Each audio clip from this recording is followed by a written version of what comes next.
Hello, we are going to draw this particular item right here. I've inserted it into Autocad just so I can have it to view. Okay, first thing to do is make sure our drawing units are set up to decimals, because on the drawing it has decimals. Okay, we can tell it to the precision. Tell it OK. Go to annotate. Also do the same thing with modify. Make sure primary units are set to decimal, and we can set the precision. Tell it OK. First thing we're going to do is go to home. I have it in the southwest isometric view, which is a great starting view. So then we're going to do a rectangle, and we're going to start it on the screen somewhere.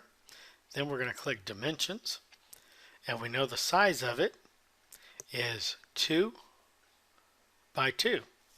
So we'll do 2 point, 2 point, and our block will be ready to extrude.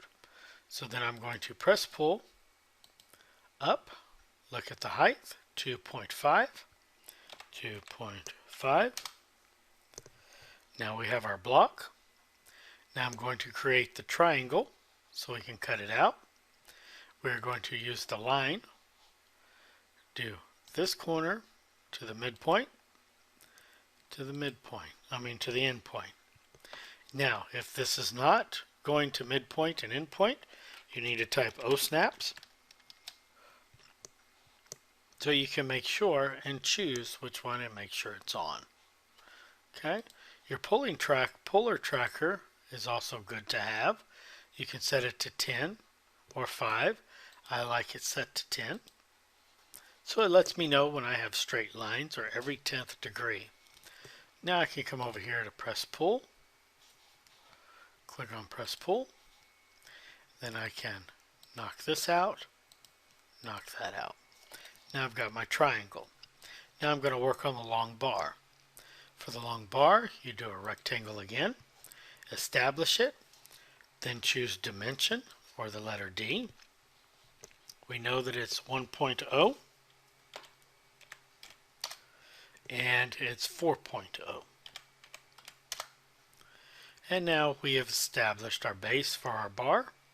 We're going to press pull it, and the height right here is 0.5.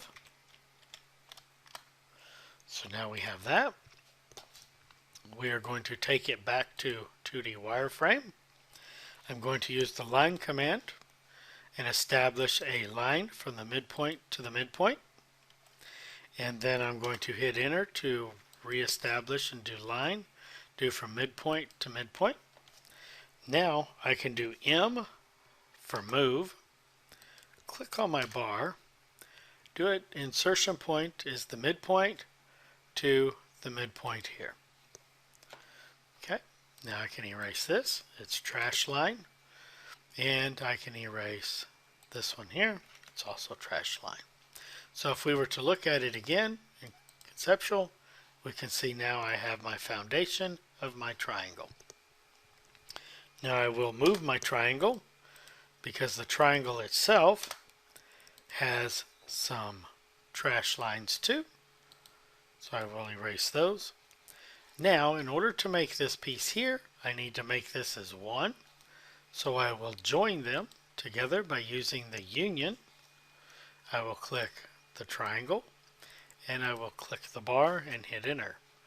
Now these two, when you put your mouse over it, they all highlight.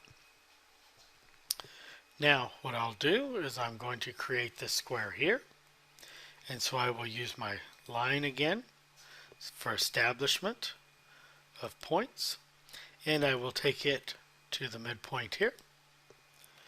And so now I have my line midway through. I can come up here now and do copy edges, because whenever you're copying you cannot copy a line on a 3D object. You have to copy the edges because it is now an edge instead of a separate individual line. So then I hit enter after selecting it. I do from this midpoint, And I will do all the way so it goes to the endpoint here for establishment of the direction. Now I will tell it the size, which is 0.5. If we look on the screen here, it says 0.5. It's the same as this. So I will put it here, and I will put 0.5. So now I can rotate it to see if it did it on the face, because sometimes if you do not do it correct or give it a positive direction, it will just put it randomly on the flat surface where the grid is. Now I'm going to use the copy command, and I'm going to copy this line that we created, because we created a line, and I'm going to do this direction, and it is 0.5. Okay, then I will hit enter to activate the command again, the same command, and I will go in this direction now and do 0.5. Now I can delete this middle line here, and I can go ahead and extrude this piece here all the way out. I can delete the trash line here, delete this trash line here, and delete this one here. Okay. So now when I rotate it, it looks just like this one here. Okay. And that's drawing this. Next one will be the dimensioning.